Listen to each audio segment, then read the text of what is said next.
Isang puno ng biyayang araw po sa inyo, Misteri, at sa lahat ng mga kamisteryong tulad ko.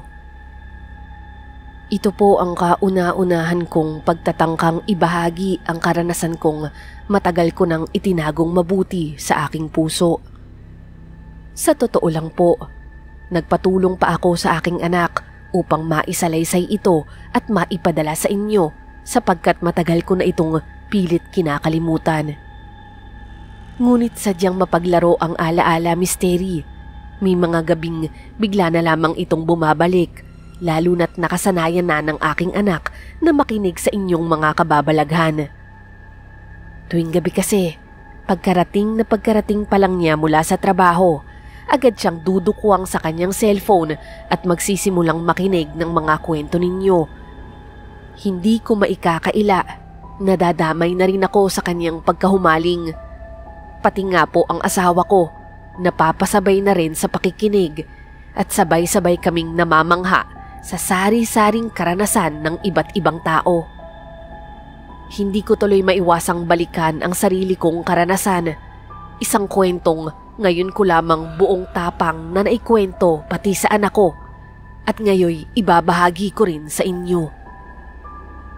Bago ang lahat, Misteri, nais ko po munang magpakilala. Ako nga po pala si Angeline at ito po ang aking kwentong kababalaghan. Ilang beses ka na naming pinagbigyan. Panay ang kuha mo sa pagkain namin. Mapapalampas pa sana namin kung kaunti lang. Pero inuubos mo, Fatima. Pati yung pambaon sana ni Nico para sa isang buwan. Wala pang 2 linggo. Ubos na. Ma'am, patawad po. Pangako, hindi ko na po uulitin. Ay, hindi na talaga mauulit dahil ito na ang huling araw mo rito. Ma'am naman, wala po akong maipapadala sa mga magulang ko. Baka naman pwede niyo pa akong bigyan ng isa pang pagkakataon. Ubos na ang pagkakataon mo, Fatima. Sobra-sobra ka na naming pinagbigyan. Grabe ka, para naman akong nagpakain ng 5 anak sa'yo. Pasensya ka na. Alam kong iba-iba ang kalakasan ng tao sa pagkain. Pero ang ayoko lang talaga, yung basta-basta kang kumukuha ng walang paalam. Alam mo bang pagnanakaw yun, ha? Nakailang lipat na rin ng trabaho ang pinsan kong si Fatima. Lagi siyang nahuhuling kumukupit ng pagkain sa mga amo niya. Minsan nga, inuuwi pa niya ang mga tira-tira kapag day off niya. Ako mismo ang naging saksi niyan, Misteri, dahil minsan ko na rin siyang nakatrabaho noon. Ilang beses ko na rin siyang sinubukang pagsabihan, pero bingi siya sa paalala. Natanggal ka na naman, Fatima. Bakit kasi ayaw mong sumunod? Kung nagugutom ka, edi magpaalam ka. O kung gusto mo, bumili ka na lang ng sarili mong pagkain. Edi ba maayos naman ang pasweldo sa'yo? Sus, ang totoo, madadamot lang sila. Ang yayaman naman nila, pero ano ba naman yung paminsan-minsang mag-share sila? Aba, pagsabihan ba naman akong magnanakaw? Parang pagkain lang naman yun. Ay naku, Fatima, kung lagi kang magmamatigas, hindi ka talaga magtatagal sa kahit anong trabaho. Nga pala, insan, kaya nga ako napatawag sa'yo eh. Baka pwede mo namang... nakakahiya pero sige na nga, lalakasan ko na yung loob ko. Baka pwede mo naman akong maipasok dyan sa pinapasukan mo. Hindi ko alam kung paano ko siya sasagutin. Sa totoo lang, naghahanap nga ng bagong yaya ang amo namin. Pero hindi ko alam kung dapat ko ba siyang irekomenda. Ang totoo po kasi, nag-aalangan ako.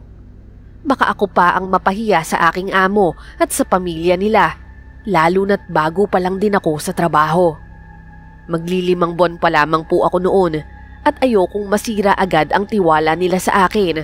Baka madamay pa ako kung sakali. Sayang talaga Kasi hindi naman ganoon kabigat ang trabaho. Malaki ang sahod, maayos din ang trato. Pero kung pag-uugali ang pag-uusapan, hindi talaga papasa si Fatima. Misteri, mahigpit ang mga patakaran doon. Bawal ang pakialamera, bawal ang matigas ang ulo, bawal ang pasaway. At sa nakikita ko, lahat ng yun, meron si Fatima. Ano? Sige na, please. Alam mo naman si nanay, sigurado akong nag-aabala na yun sa ipapadala ko. Hindi ko naman pwedeng ubusin lahat ng huling sweldo ko. Hindi ko sigurado kung tumatanggap pa sila eh. Diba mayaman ang amo mo? Panigurado, kailangan pa nila ng isa pang kasambahay. Sige na, insan. Para may kasama ka na dyan na kasundo mo, diba?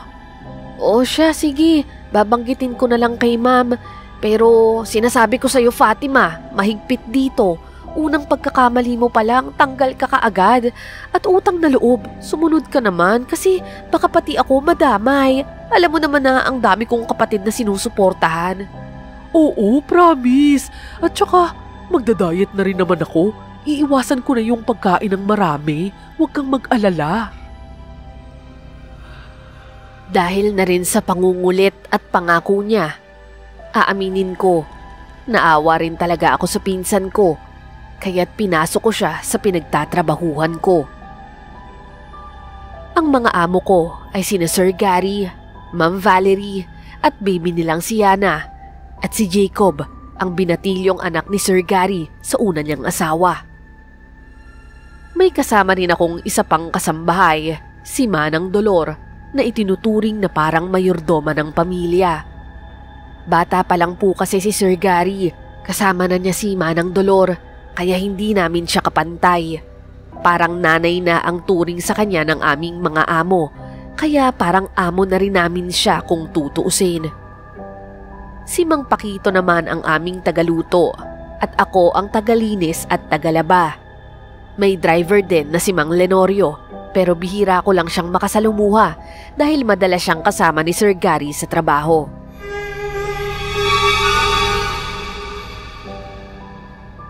Dumating ang araw ng pagpasok ni Fatima. Pero hindi katulad ng trabaho ko na tagalinis at tagalaba, ibang tungkulin ang naibigay sa kanya. At yun nga ang pagiging yaya kay baby Yana. Lahat ng may kinalaman kay Yana ay siya ang mag-aasikaso. Pagkain, pananamit, paliligo, pagbubuhat at paglalaro. Ibig sabihin, madalas siyang nasa kwarto ng bata o kaya'y kasama ni Ma'am Valerie. Insan, akala ko sobrang yaman ng amo mo. Medyo pangkaraniwan lang pala. Shh! Huwag kang maingay dyan. Ano ka ba? Baka marinig ka ni Manang Dolor. At saka, wala namang nagsabi sa iyong sobrang yaman nila. Ikaw lang naman yung nag-akala nun. Kasi naman, kung makapagsabi kang mahigpit dito, maraming patakaran, ganito, ganyan, parang mansyon na parang palasyo tuloy ang ine-expect ko. Malaki naman pero hindi gaya ng inaasahan ko. Mansyon man yan o hindi, Fatima, trabaho pa rin yan. Kailangan nating sumunod sa patakaran. Sabagay, ang laki rin naman ng pasahod nila. Siguro, mayaman pa rin naman sila. Ayaw lang ng malaking bahay. Bulungan lang kami noon habang naglalakad papasok. Didiretso sana kami sa kusina dahil malapit lang doon ang maid's room. Pero biglang huminto si Manang Dolor na nauna sa amin. Lumingon siya at ngumiti kay Fatima. "Oh, Fatima! Narito si Mang Pakito. Siya ang tagaluto rito sa bahay. Sa kanya ka hihingi ng pagkain kung nagugutom ka, pati na rin kung may kailangan si Yana. Maingat si Ma'am sa kalusugan ng bata. Hindi basta-basta pinapakain ng kung ano-ano. At itong si Manong Pakito ang bahala roon. Maliwanag." Sige po, malinaw naman po. Kamusta po kayo, Mang Pakito? Mabuti naman, iha. Huwag kang mahihiyang magtanong kung may gusto kang malaman, ha? Opo, salamat po kung ganun. "Fatima, mamaya'y dadalhin na kita kina Ma'am Valerie at Yana para makilala mo sila. Huwag kang mag-alala sa bata. Ay napakabait ni Yana at hindi mahirap alagaan." Matapos nga niyang mag-ayos ng gamit sa maliit na kwarto para sa mga kasambahay, pinakilala na ni Manang Dolor si Fatima kay Ma'am Valerie at Baby Yana. Ako naman, bumalik na agad sa gawaing bahay. Nagpatuloy ako sa paglalaba at paglilinis habang palihim na pinagmamasdan kung kumusta na si Fatima. Masaya naman ako sa totoo lang, Misteri. Kasi mas gumaan ang loob ko na may kasama akong kapamilya sa trabaho. Si Fatima kasi, kung tutuusin, masayahin at kalog, marunong magpatawa at hindi mahirap pakisamahan. Pero alam ko ring minsan, pasaway talaga siya. Nasa isip ko lang noon, gagabayan ko na lang siya para mas magtagal siya rito at unti-unti niyang makasanayan ang sarili na maging matinong kasambahay. Sana lang hindi niya sayangin ang pagkakataong ito. Manang Dolor! Manang Dolor! Nasa labas si Manang Dolor noon at ako naman ay kasalukuyang nagliligpit ng mga pinagkainan sa kusina. Narinig ko ang boses ni Ma'am Valerie na may halong inis kaya't dali-dali akong lumapit sa sala. Ma'am, nasa labas ho yata si Manang Dolor. May kailangan po ba kayo? Nasaan si Fatima? Nagpaalam ho siyang maliligo muna. Ang sabi naman po niya, kakatulog lang po ni Yana. Biglang tumaas ang kilay ni Ma'am Valerie. Sabay na pairap, halatang pinipigilan ang kanyang inis. Hindi ba't ang sabi ko sa kanya, huwag papakainin si Yana ng snacks bago matulog? Bakit nakita kong may pakete ng biskwit sa basurahan? Pasensya na po, ma'am. Huwag po kayong mag-alala. Pagsasabihan ko po si Fatima, baka po hindi pa niya kabisado yung pagkain ni Yana eh. Hindi na sumagot si Ma'am Valerie. Dumiretso na siya paakyat sa hagdan, halatang naiinis pa rin. Alam ko kasing hands-on talaga siya pagdating kay Yana. Ang totoo, hanggang ngayon ay nagbe-breastfeed pa rin siya kapag kaya niya. Pero dahil abala rin siya sa negosyo at papeles nila ni Sir Gary, kinakailangan talaga ng yaya para may katuwang siya. Ilang sandali lang, lumabas na si Fatima mula sa banyo. Nakapuyos ang buhok at suot ang maluwag niyang pambahay. Agad ko naman siyang nilapitan upang kausapin. Huy Fatima, hinahanap ka kanina ni Ma'am Valerie. Bakit mo daw pinakain agad si Yana? Alam mo namang matutulog na yung bata. Di ba ang bilin daw sa'yo pagkagising lang siya pinapakain?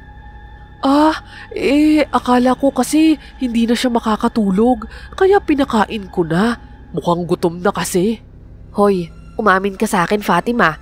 Ikaw ang kumain, hindi ba? Ha? Hindi ako Fatima, kilala kita. Alam ko na yung style mo. Akala ko ba magda-diet ka na? Tigilan mo na nga yung ugali mong ganyan. Di ba sabi mo magbabago ka na? Huwag kang maingay. Baka marinig pa ni Sir o kaya ni Ma'am. Grabe naman kasi ang si Ma'am Valerie. Napakasungit. Ang liit-liit lang ng tinapay na yun. Ano ba naman yung pagbigyan niya ng matikman ko kahit minsan? At saka parang imported kasi. Parang ang sarap-sarap. Ay naku, sinasabi ko na nga ba, bruha ka. Ay naku, masasabunutan talaga kita eh. Sobrang tigas ng ulo mo. Hoy Fatima, umayos ka ha. Kung ayaw mong sabay tayong mapatalsik dito. Hindi naman sana nila mapapansin yun. Ang dami naman nilang stock siguro. Paano ba nalaman? Di nakita sa basurahan. Saan pa? Ano ba yan? Kasosyal-sosyal, pero kung makahalukay ng basurahan, basurera yan. Next time, huwag kang mag-alala, wala na akong iiwang ebidensya. Kaloka ka talaga. Hindi, anong ebidensya pinagsasasabi mo? Hindi mo na talaga uulitin yan, Fatima. Maliwanag. Okay, fine. Sige na nga. Balik na ako sa kwarto at baka magising na si Yana. Bandang hapon, abala ako noon sa paghihiwa ng mga rekado sa ulam. Sa kabilang gilid naman ng kusina, nagpiprito si Mang Pakito ng mga baboy para sa hapunan ng mga amo. Kumakalat ang amoy ng bagong pritong karne sa buong kusina. Nakakagutom talaga. Bigla namang bumungad si Fatima. Nakangiti at tila gutom na gutom ang itsura. Wow, ang bango naman yan, Mang Pakito. Parang ang sarap ah. Inangat niya ang kamay niya, akmang kukuha ng maliit na balat ng baboy na bagong prito. Bigla namang kumilo si Mang Pakito at marahang tinapik ang kamay niya. Hindi malakas pero sapat para magulat siya at mapatigil. Hay! Hindi para sa atin yan, Iha. Ano ka ba? May sarili tayong pagkain. Hindi naman ho nila malalaman, Mang Pakito. Balat lang naman po at saka maliit lang. Oo nga, Fatima. Mahiya ka nga. Kahit pa hindi nila makita, bawal pa rin. Maliit man o malaki, parehas lang yan. Hala sige, lumayo ka sa pagkain. Angel, pakisabihan mo nga itong pinsan mo. Hindi magugustuhan nila Sir at Ma'am yan kung ipagpapatuloy niya ang ganyang ugali. Alam mo naman dito sa bahay na ito, pinakamaselan sila pagdating sa pagkain. Hindi pwedeng naghahalo-halo ang mga pagkain natin at pagkain nila. Oho, Mang Pakito. Pasensya na po talaga ha. Fatima, ilang beses na kitang pinaalalahanan. Pumili ka. Ayusin mo yung ugali mo o sabay tayong mawawalan ng trabaho dito. Oo na, sige na nga. Hindi ko na po uulitin. Grabe naman kayo, para balat lang. Kinagabihan, bago matulog, napansin kong gising na gising pa rin si Fatima. Ako naman, sanay na maaga ang gising dahil minsan naglalaba ako o nag-aasikaso sa agahan bago pumasok si Sir Gary. Pero dahil hindi pa rin ako dinadalaw ng antok, nilapitan ko siya sa kanyang kama. Misteri, dalawa lang kami sa kwarto noon dahil may sariling kwarto si Manang Dolor at magkasama naman si Mang Pakito at Mang Lenorio sa kabila. Fatima, bakit gising ka pa? Hindi ka pa ba inaantok? Hindi ako makatulog. Nagugutom ako. Ikaw talaga? Oo, ito, may biskwit ako dito. Kahit papano, makakatulong yan para mawala yung gutom mo. Wala ka bang cup noodles dyan? Mas gusto ko sana yun Kakaubos ko lang Kung gusto mo, kumuha ka na lang sa kusina. May tira pa tayong ulam doon. Ayoko nga ng ulam kanina. Sawa na ako. Isda na naman, tapos matabang pa. Alam mo namang hindi ako mahilig doon. Sana kanina mo pa sinabi nung gising pa si Manang Dolor. Baka pwede kanyang payagan na kumuha ng noodles doon. Naku, ayoko nga. Baka isumbong pa ako nun kay Ma'am Valerie. Ang sungit kaya nun, ang arte-arte pa pagdating kay Yana. Akala mo, prinsesa yung anak. Alam mo, ang dami mong reklamo. At saka pag nagkaanak ka ng sarili mo, maiintindihan mo rin kung bakit ganun siya. Basta ako, pag yumaman ako, hindi ako magiging madamot sa mga kasambahay ko. Sa dami ng pera nila, siguradong wala lang naman sa kanila yung kaunting pagkain. Hindi lang naman kasi pagkain ang issue dito, Fatima. Pinag-uusapan dito yung tiwala.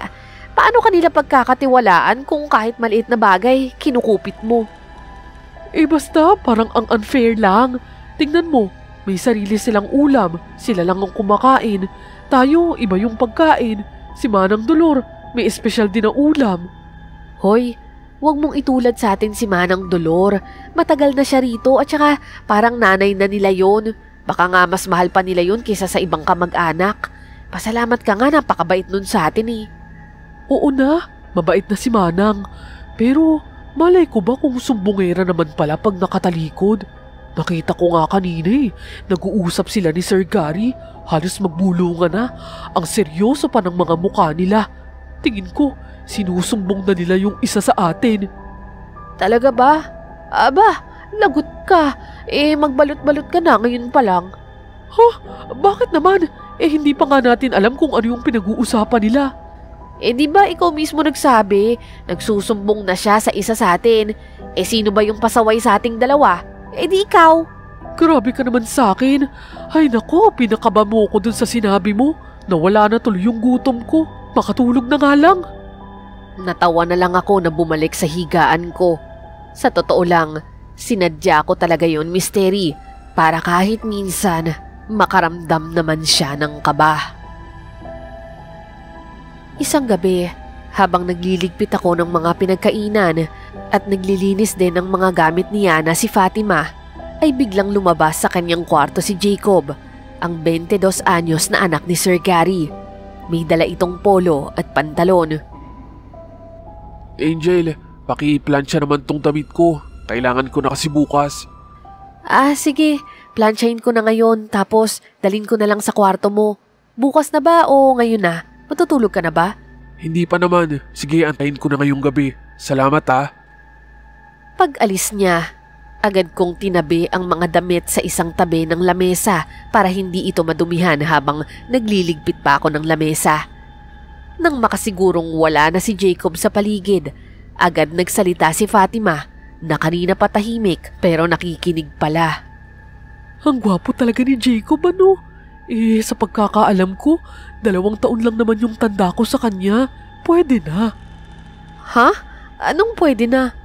Pwede ko na siyang gawing jowa. Hoy, gumising ka nga. San banda tayo magugustuhan nun? At saka hello, amo natin yun. Mahiya ka naman. Sus, si Cinderella nga nagustuhan ni Prince Charming . Ako pa kaya? Si Cinderella may fairy godmother yun. Ikaw wala. Ay nako, ikaw talaga. Ang nega mo talaga, no? Pero, teka lang, pwede bang ako na lang ang magdala ng planchadong damit kay Jacob? Ha? Baka magtaka yun, tapos ako pa yung mapagalitan. Sasabihin ko na lang, masama yung pakiramdam mo. Please, Angel, sige na. Ay nako, ang kulit mo talaga. Oo, sige na. Basta bilisan mo lang at huwag kang magtagal doon. Baka mamaya, gapangin mo pa yun. Kapangin agad. Hoy, tama na nga. Nakangiting bumalik si Fatima matapos ang ilang minuto. Bit-bit pa rin niya ang kilig sa muka habang umupo sa tabi ko. Wow, ang saya mo naman. Parang may na-achieve ka. Grabe, Angel. Ang bango pala sa kwarto ni Jacob. At saka pati siya, mabango rin. Ay naku, bagong ligo nga . Ang dami mo agad napansin . Ay naman, marami talaga. Pero, alam mo, may isa rin akong napansin. Kahit pala mabango sila at mukhang sosyal, may konti rin palang, ewan ko, parang dugyot factor. Hala ka, bakit mo naman nasabi yan? Kasi, nung inabot ko yung planchadong damit, napatingin ako sa kamay niya. May parang bahid ng dumi . Weird, parang tuyong dugo sa ilalim ng kuko niya. Talaga? Hindi ko naman napapansin yun. Kaya nga iniisip ko, baka pwede akong mag-volunteer na mag-manicure sa kanya. Malay mo, doon na magsimula ang love story namin. Fatima talaga, bahala ka nga dyan. Alam mo, itulog mo na lang yung mga ilusyon mo. Ilang araw ang lumipas at naging maayos naman ang takbo ng aming trabaho. Madalas ay abala kami sa kanya-kanyang gawain, kaya bihira na rin kaming makapansin ang ginagawa ng isa't isa. Tahimik lang ang bawat araw hanggang sa isang hapon, bigla kaming nagulantang sa malakas na sigaw ni Ma'am Valerie. Nasaan na yung tinago kong pagkain sa ref? Halos mabitawan namin ang mga ginagawa namin sa gulat. Mabilis kaming pinatawag ni Ma'am Valerie, isa-isa upang tanungin. Huling bumaba si Fatima dahil pinatulog muna niya si Yana. May tinago akong isang ulam sa ref. Bakit nawala? Sino sa inyo ang kumain? Nanlilisik ang kanyang mga mata. Pero sa akin at kay Fatima lang ito nakatuon. Hindi ko naman siya masisisi, Misteri. Kami ang pinakabagong kasambahay at hindi pa ganoon kalalim ang tiwala nila sa amin. Nakayuko lamang ako. Pilit na pinapakalma ang kabog ng dibdib ko. Alam ko naman po sa sarili kong wala akong kinalaman dito. Pero palihim akong napalingon kay Fatima. Pawis na pawis siya, parang binuhusan ng malamig na tubig. Noon pa lang alam ko na, hindi na naman siya nakatiis na kumain ng hindi kanya.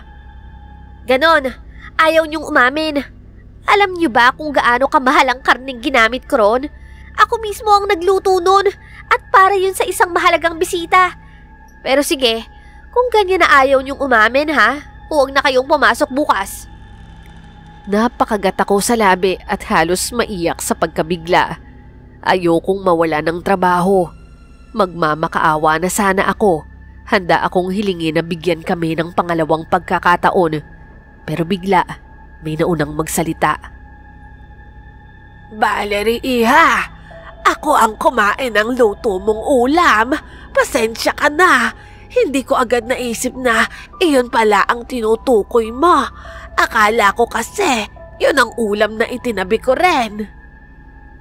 Nagulat si Ma'am Valerie sa hindi inaasahang pag-amin ni Manang Dolor. Tahimik ang lahat. Kami naman ni Fatima ay nagkatinginan sa isa't isa.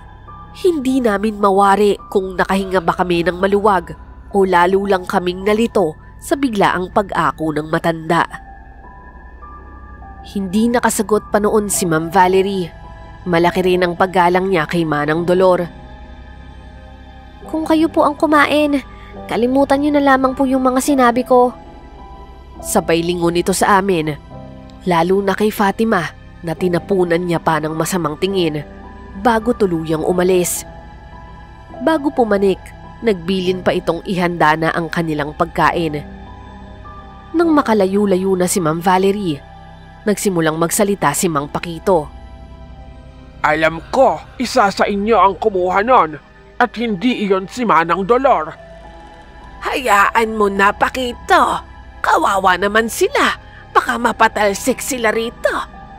Namimihasa lang yan eh. Ikaw, Angeline, alam kong hindi mo gawain yan. Ilang buwan ka na rito at maayos ang pakikitungo mo. Isa lang ang nasa isip ko. Nagkatinginan kaming tatlo. Si Fatima naman, halatang nagmamaang-maangan pa. Pero sa ekspresyon niya, tila bahagyan na rin itong nakonsensya. Salamat po, Manang Dolor. Kung hindi dahil sa inyo, baka natanggal na po ako. Pasensya na po. Sa ngayon, iha, kaya kitang pagtakpan. Pero sa susunod, hindi ko na alam. Hindi ko na po uulitin. Hindi ko siya nakompronta agad noon, Misteri. Ayokong mapahiya siya sa harap ng iba. Pero pagdating ng tanghalian naming dalawa, doon ko na siya kinausap. Nakakaloka ka talaga, te. Hindi ba't kabilin-bilinan ko sa'yo? Huwag na huwag kang makikialam, lalo na yung mga pagkain dito. Kailan ka ba talaga titino? Gutom na kasi ko. At saka, sino ba namang mag-aakalang espesyal pala yung ulam na yun? Parang pangkaraniwan lang naman. Mukhang tira-tira na nga lang eh. Hindi yun ang point, Fatima. Ang usapan rito, hindi sa atin yun. Hindi iyo yun. Ay, oo na. Kanila na kung kanila. Hindi na ako magbabawas ng pagkain nila kahit sobrang dami naman. Pero ang bait pala talaga ni Manang Dolor, no? Oo, mabait talaga si Manang. Sa totoo lang, lahat naman dito mababait. Puwera lang si Ma'am Valerie. Puwera't napagalitan ka, hindi na agad mabait. May rason naman siya, no? Hindi, napapansin ko talaga. Siya lang yung hindi close kay Manang Dolor. Si Sir Gary at si Sir Jacob, madalas kausap si Manang. Parang pamilya talaga sila. Sila naman kasi talaga yung matagal na pinagsilbihan ni Manang. Di ba nga, pangalawang asawa lang si Ma'am Valerie? Alam mo, napansin ko rin dati, habang kumakain sila, parang hindi sang-ayon si Ma'am Valerie na kasabay nilang kumain si Manang. Ang arte! Yung kinakain ni Manang parang diring-diri siya. Samantalang sa totoo lang, mas mukha namang masarap yung pagkain ni Manang kaysa sa kinakain niya. Parang hilaw pa nga yung kanya. Baka naman ikaw lang yung nag-iisip niyan. Masyado kang mapagmasid. At saka alam mo, sa ilang buwan ko rito, alam kong mabait naman si Ma'am Valerie. Ngayon ko nga lang siya nakitang nagalit eh. At dahil sa'yo yun. Basta, iba ang kutob ko sa kanya. Parang hindi siya belong sa pamilya na to. Misteri, aaminin ko, mas gumulo ng kaunti ang pagtatrabaho ko mula nang nagsimula na namang gumawa ng kalokohan ang pinsan kong si Fatima. Para bang kahit ilang ulit ko siyang pagsabihan, parang walang pumapasok sa isip niya. Pero kahit ganun, Hindi ko siya kayang pabayaan. Ayoko namang mawalan siya ng trabaho.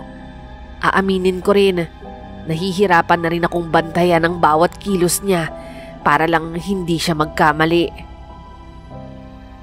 Pero simula nang mabanggit sa akin ni Fatima ang kakaibang pakikitungo ni Ma'am Valerie, nagsimula na rin tuloy akong mag-obserba sa kanya kahit hindi ko naman ito ugali. Hindi ko rin mapigilan ang sarili kong mapansin na, oo, totoo nga, iba ang trato ni Ma'am Valerie kay Manang Dolor, lalo na kapag sabay-sabay silang kumakain. Mabait naman si Ma'am Valerie at ginagalang ng husto si Manang Dolor, pero makikita mo talaga kapag sa hapagkainan para bang ilang na ilang si Ma'am kay Manang. Hanggang sa isang araw, kakatapos ko lang maglampaso ng sahig, ibabalik ko na sana ang map nang marinig ko ang pag-uusap ni Ma'am Valerie at Sir Gary malapit sa garden. Valerie, ilang beses na nating pinag-usapan yan. Hindi pwedeng hindi natin isabay si Manang Dolor sa pagkain. Gary naman, alam mong hindi ko kayang tiisin ang pagkain niya. Kung kayo natitiis nyo, ako hindi ko kaya. Ikamamatay ko ang amoy pa lang nun. Valerie, sobra na ang sakripisyo sa'yo ni Manang Dolor para ihain ang mga pagkain gusto mo. Siya pa mismo ang naghahanda nun. Sa tingin mo ba madali yun para sa kanya? Tapos ngayon, sasabay lang kumain, ayaw mo pa. Noon pa naman sinabi ko na sa'yo ang totoo tungkol sa akin, di ba? Gary, nahihirapan na ako. Hindi ko na maitatago ang... Bigla silang napahinto sa pag-uusap. Ako naman ay napatigil din sa paglalakad. Sabay-sabay naming narinig ang isang kalabog. Agad kong hinanap kung saan galing ang ingay at laking gulat ko nang makita ang isang pusang tumalon mula sa basurahan. Nagulat ako. Akala ko sa akin galing yung ingay na yun. Pagkaraan nun, hindi na nila naipagpatuloy pa ang kanilang pag-uusap. Pero ako, lalo lang nagkaroon ng pagdududa. Ano kaya yung tinatago ni Ma'am Valerie? Minabuti kong itago muna yon kay Fatima. Alam ko naman kasi na simulat sa pool, may inis na siya sa amo naming babae. Hindi na kailangang dagdagan pa ang pagdududa niya. Bukod pa ron, wala naman talaga kaming karapatan na makialam sa pribadong buhay ng mga amo namin. Jill, gising ka pa ba? Oo, gising pa ako. Bakit? Nagugutom ako eh. Kunti lang ang nakain ko kaninang hapunan. Napagod din ako sa kalalakad at kababantay kay Yana. Sobrang likot, no? Akalain mong isang taong gulang pa lang, ang lakas at ang bigat-bigat na. Ayan tuloy, ubos yung energy ko. Gutom na naman ako. O sige, halika. Samahan kita sa kusina. May natira pa namang mechado. Dahan-dahan kaming pumunta sa kusina. Hindi naman ako kinakabahan noon dahil wala namang patakaran na bawal kaming kumain ng hating gabi. Basta't pagkain lang yon na para talaga sa amin ang aming kakainin. Pero laking gulat namin nang maabutan namin si Ma'am Valerie. Nakaupo at parang hayok na hayok sa pagkain. Napalingon naman siya sa amin at halatang nagulat rin. Kita pa namin ang mapupulang sarasa ng ulam sa gilid ng kanyang bibig. Bukod pa roon, nanibago kami dahil yon ang unang beses na nakita namin siyang nagkakamay. Anong ginagawa niyo rito? Ma'am, pasensya na po kayo. Nastorbo po namin kayo. Nagugutom lang po kasi kami. Pero wag po kayong mag-alala. Yung tirang ulam po namin yung kakainin namin. Pasensya na po. Huwag ka nang humingi ng pasensya. Hindi naman kasalanan ng magutom. Sige na, kumain na kayo. Tapos na rin naman ako. Liligpitin na sana niya ang pinagkainan niya, pero pinigilan ko siya. Ang sabi ko, ako na lang ang magliligpit noon.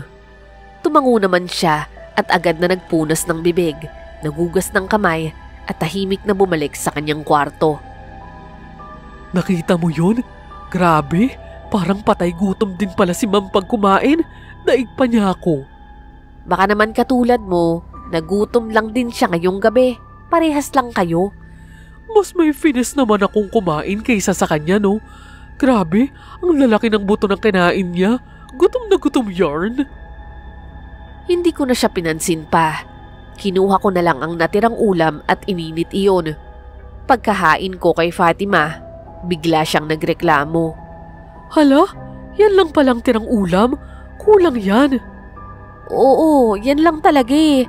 Ikaw lang naman ang kakain, pagkasyahin mo na lang. Tumayo si Fatima at nagsimulang maghalungkat sa mga kaldero para bang siya ang may-ari ng kusina. Hoy, teka, kakasabi mo lang hindi ka patay gutom, di ba? Pero ayan ka, hindi ka pa kumakain, hayok na agad. Wala na kayang tira si Ma'am Valerie na ulam niya? Hoy, talagang sa harap ko pa talaga. Di ba nangako ka, hindi ka na mangungupit ng ulam? Parang ang sarap kasi ng ulam niya. Alam mo, yung natikman ko dati, sobrang sarap din eh. Hinahanap-hanap ko. Basta hindi pwede. Kahit makita mo pa yun dyan, hindi ako papayag. Gusto mo ba ako pa mismong magsumbong sa'yo? Grabe ka naman. Ilalaglag mo talaga ako. O siya, ito na lang. Okay na ba to? Hawak niya ang maliit na kaldero at pinapakita sa akin ang laman nito. Namukaan ko agad kung kaninong pagkain yun. Kay Manang Dolor. Giniling yun na natira niya kaninang gabi. Siguro naman okay lang tong kainin ko. Mabait naman si Manang Dolor. Siguradong pagbibigyan niya ako. Ay, ewan ko sa'yo. Baka naman magalit din yun. Basta ako na lang bahala sa kanya bukas. Ako na yung magpapaumanhin pagkagising pa lang. Hinayaan ko na lamang siya, Misteri. Sa totoo lang, hindi ako sang-ayon sa ginagawa niya. Pero kahit anong pagsaway ko, hindi naman siya nakikinig. Habang pinapanood ko siyang kumain, doon ko lang napansin na parang namayat siya. Hindi ko alam kung kulang lang ba siya sa pagkain, pero sa itsura niya, gutom na gutom talaga.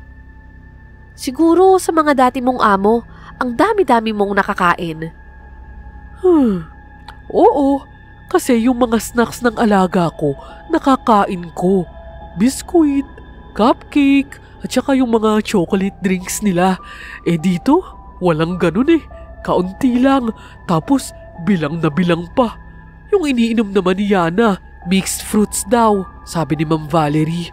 Pero hindi ko nga alam kung paano niya naiinom yun. Parang ang pula-pula tapos ang lapot-lapot. Hindi ko talaga pag-iinteresan yun. Pero bahala sila. Anak naman nila yun, ipainom nila kung anong gusto nila. Wow ha, ano ka ba? Hindi mo talaga dapat pag-interesan yun kasi para sa bata yun. Kinabukasan nga, nakita kong agad na nagsabi si Fatima kay Manang Dolor tungkol sa pagkain. Gaya ng inaasahan, ayos lang naman yun kay Manang, pero halata ko na nung una, nagulat rin ito. Napailing na lamang ako noon at naisip ko na mas okay na ngang nagpapaalam siya ngayon kaysa sa dati na basta na lang kumukuha. Pero Misteri, laking gulat ko nang kinagabihan, wala siya sa kanyang higaan. Ayoko na sanang bumangon pa, pero nag-aalala ako na baka kumupit na naman siya ng pagkain. Napilitan akong tumayo at pumunta sa kusina, pero mas ikinabigla ko nang makita kong wala siya roon. Habang naglalakad ako sa madilim na hallway, doon ko lang napansin ang tila patak ng dugo sa sahig. Bigla akong kinabahan, baka kung ano na ang nangyari sa pinsan ko.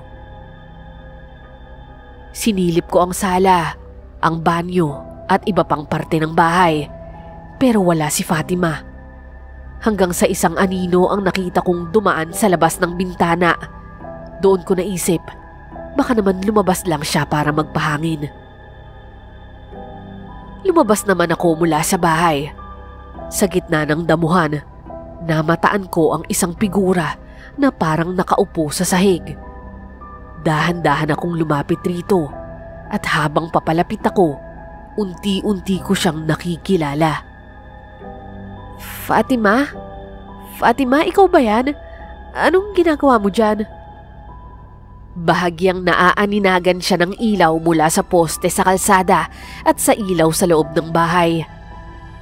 Nang lumingon siya sa akin, Misteri, lubos ang aking pagkagulat. Puro dugo ang mukha niya at sa harapan niya may isang patay na pusa. Ano yan, Fatima? Anong ginawa mo sa pusa? Angel, hindi ko sinasadya. Nagising kasi ako.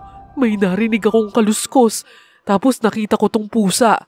Hinabol ko lang naman kasi baka magkalat sa bahay. Pero, bakit puro dugo yung nasa bibig mo, sa mukha mo? At bakit wala nang buhay yung pusa? Hindi ko rin alam minsan. Bigla na lang akong nagutom nung nakita ko siya eh. Tulungan mo ko. Baka pagalitan ako ni na Sir Gary, ni Ma'am Valerie. Please, insan. Hindi ko alam ang gagawin ko, Misteri. Sobra akong natatakot. Hindi lang sa nasasaksihan ko, pero lalo na kay Fatima mismo. Ang totoo niyan, gusto ko na ngang tumakbo. Hindi ko na malayang unti-unti na pala akong napapaatras hanggang sa may bumangga mula sa likuran ko. Paglingon ko, si Ma'am Valerie. Seryosong-seryoso ang mukha ni Ma'am Valerie habang nakatitig kay Fatima. Si Fatima naman ay biglang natakot at nagtatakbo palayo. Gusto ko na ring tumakbo pero nanigas ang mga paa ko sa takot. Hanggang sa bigla akong hinatak ni Ma'am Valerie. Aray! Ma'am! Nasasaktan po ako! Bitawan niyo po ako! Pero pilit niya pa rin akong hinihila hanggang sa makarating kami sa tapat ng maliit na bodega nila sa gilid ng kanilang bahay. Hawak pa rin niya ang braso ko habang binubuksan ang pinto nito. Pero dahil masama na ang kutob ko, kaya't pilit akong nagpumiglas at tumakbo palayo. Pero sa hindi inaasahan, natalisod ako sa nakaharang na paso ng halaman at nadapa ako. Aray! Tulong! Tulong! Mahina lang ang boses ko dahil sa halo-halong kaba at sakit ng paa. Ibibigay ko sana ang buong lakas ko para sumigaw, pero bigla akong tinakpan ni Ma'am Valerie sa bibig. Ma'am Valerie! Maawa po kayo! Bitawan niyo ako! Pero para bang wala siyang naririnig. Buong lakas niya akong hinatak papasok sa loob ng bodega. Wala na akong nagawa noon, lalo na't masakit din ang paa ko. Pagkapasok namin, agad niyang nilak ang pinto. Takot na takot ako. Hindi ko alam kung anong mangyayari. Napalingon ako sa bodegang noon ko lang nakita. Hindi kasi kami pinapayagang pumasok roon. Pero Misteri, nakakatakot ang loob ng bodega. Para itong katayan ng hayop. Ang daming karne, dugo, at iba't ibang klaseng panghiwa at kutsilyo. Ngunit hindi yon ang pinaka nakakapanlumo. Mas lalo akong nanlumo nang makita ko ang nakatiwangwang na braso at binti ng tao na bahagya pang nilalangaw. Bigla kong naalala si Fatima, ang mga pagbabago sa ugali niya. Isa lang ang pumasok sa isip ko, baka ginawa na nilang aswang ang pinsan ko. Ma'am, maawa po kayo sa akin. Marami po akong mga kapatid.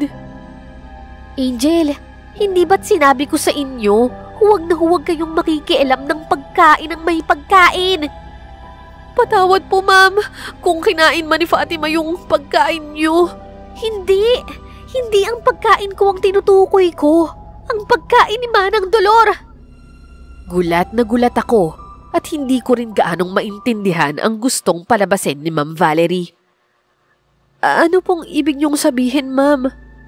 Angel, hindi dapat kinain ng pinsan mo ang pagkain ni Manang Dolor. Ngayon, wala na. Huli na. Ma'am, hindi ko po talaga kayo maintindihan. Ano ka ba? Hindi tao si Manang. Aswang siya. Gimbal na gimbal ako sa narinig ko. Sa totoo lang, kung may mas kahina-hinala, si Ma'am Valerie yun at hindi si Manang Dolor. Pero ma'am, kung si Manang Dolor talaga yung aswang, bakit kayo lang po yung hindi komportable sa pagkain niya? Bakit yung lahat naman, normal lang na makasalo sa hapagkainan kasama siya? At saka, hindi po ba kayo yung naabutan namin na hayok kumain nung isang gabi? Una sa lahat, alam nilang lahat ang tunay na katauhan ni Manang. Lahat sila, bata pa lang nakalakihan na nila nakasama siya. Para na nilang ina si Manang. Pero ako, hindi ko kayang makita na tao yung kinakain niya sa harapan ko. Kaya, nung nakita niyo ko na parang gutom na gutom, dahil totoo, gutom na gutom ako. Dahil sa tuwing kakain ako sa harap niya, hindi ko magawang kumain ng marami. Wala akong kagana-gana kapag harap ko siya. Kaya nakakakain lang ako kapag wala siya, kapag mag-isa lang ako. Pero, ano po yung narinig kong usapan niyo ni Sir Gary? Ang sabi niya, si Manang ang nag-aayos ng pagkain niyo kahit nahihirapan siya. Ano pong ibig sabihin nun? Oo, totoo yun. Nahihirapan siya. Dahil sa lahat ng tao dito sa bahay na to, ako lang ang nagpapalagay ng asin at bawang sa ulam ko. Yun yung tinitiis niya. Sina Gary at Jacob, mula pagkabata, nasanay na silang walang ganun sa pagkain nila dahil nga kay Manang. Ang totoo niyan, nalaman ko lang yung katotohanan nung kinasal na kami. Oo, mahal na mahal ako ng asawa ko, kami ng anak ko. Gusto ko namang tiisin yung lahat, pero hindi ko talaga kaya eh. Pero mukhang wala na akong kalayaan. Siguro tatanggapin ko na lang na parte na ng buhay namin ng aswang. Pero ikaw, may pag-asa ka pa. Maaari ka pang makatakas sa lugar na to. Pero ma'am, paano po yung pinsan ko? Maaari pa po ba siyang gumaling? Hindi ko alam. Malamang wala na. Kaya kailangan mo nang umalis dito. Kapag nalaman nilang alam mo na ang lahat, baka matulad ka rin sa huling yaya ni Yana. Nagdesisyon na nga kaming lumabas ng bodega. Nagmamadali kami sa paglalakad. Pero dahil sa napilay ako mula sa pagkakadapa kanina, iika-ika ako habang naglalakad. Bigla na lamang lumitaw si Fatima Misteri. Pero sa oras na ito, hindi na siya ang Fatima na kilala ko. Nanlilisik ang mga mata niya at iba na ang kulay ng kanyang mga kuko. Humarang naman agad si Ma'am Valerie sa harapan ko. Angel, umalis ka na. Ako nang bahala rito. Ano, ma'am? Hindi ko po kayo iiwan dito. Ayokong mapahama kayo dahil sa akin. Umalis ka na. Kaya ko na to. Hindi ka nakilala ng pinsan mo. Sa mga oras na to, hindi na nakayang kontrolin ang gutom niya sa laman ng tao. Hindi siya tulad ni Manang Dolor na matagal ng aswang. Hindi ka niya sasantuhin. Ma'am, kung hindi ako kayang santuhin ng pinsan ko, di mas lalo kayo. Gaya ng sabi niyo, tao lang kayo. Anong laban niyo sa kanya?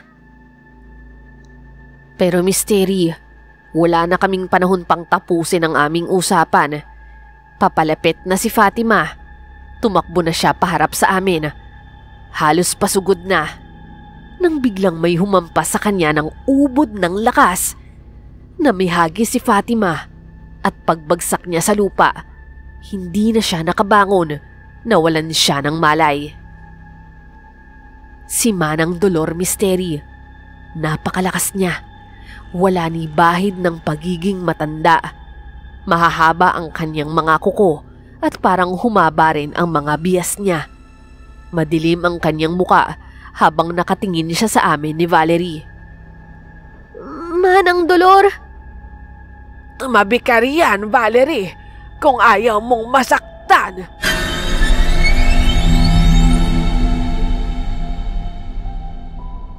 Manang, maawa naman po kayo sa bata. Wala siyang kasalanan. Pero nalaman na niya ang katauhan ko. Kailangan na niyang mamatay. Maawa kayo sa kanya. Alam niyo naman, di ba? Napakabait ng batang to. Kayo mismo ang saksi doon. Ang sabi niyo pa nga, gusto niyo siyang magtagal dito, di ba? Valerie, mas gusto mo bang ako ang mapahamak? Katauhan ko ang malalantad. Mas pipiliin mo ba siya kaysa sa akin? Hindi ko na napigilang sumagot sa usapan nila. Hindi maaari na siya lang ang magdesisyon para sa buhay ko. Manang Dolor, kung magiging katulad niyo man ang pinsan ko, sa tingin niyo, kaya ko ba siyang ipahamak tulad ng sinasabi niyo? Mahal na mahal ko siya at kahit ganyan siya, kahit minsan pasaway, matigas ang ulo, pero hindi ko po gugustuhing mapahamak siya. Pamilya ko siya. Oo, Manang. Tulad mo, tuturuan natin si Fatima na makontrol yung gutom niya. Mas may makakasama ka na. Hindi ba noon pa man naghahangad ka ng pamilya? Napatigil si Manang Dolor. Tahimik siyang napatingin kay Fatima. Maya-maya, lumapit siya rito at habang wala pa ring malay, iginapos niya ang mga kamay at paa nito. Ilang buwan siyang ikukulong hanggang sa unti-unti siyang masasanay na may mga taong kasama. Dahan-dahang babalik ang sarili niyang pag-iisip hanggang sa matututunan na niyang kontrolin ang gutom niya. Mahirap, pero andito ako para gabayan siya. Nagkatinginan kami ni Ma'am Valerie. Nakahinga kami ng maluwag. Akala ko talaga, Misteri, katapusan ko na noon. Pero may bukas pa pala para sa akin. Angel Iha, kung gusto mo pang makita ang pinsan mo, ipagpatuloy mo ang pagtatrabaho mo rito. Pero kung ayaw mo, maaari mo na siyang iwan rito at huwag ka nang magpapakita pang muli. Hindi man kapani-paniwala, Misteri, pero 2 taon pa akong nagsilbi sa kanila matapos ang pangyayaring yun. Nagtiwala ako na hindi nila ako sasaktan at ganoon nga ang nangyari. Kung tatanungin niyo ako kung kumakain ba sila ng tao, oo, Misteri, nagpatuloy pa rin yun. Ang sabi nila, mga masasamang tao raw ang mga biktima nila.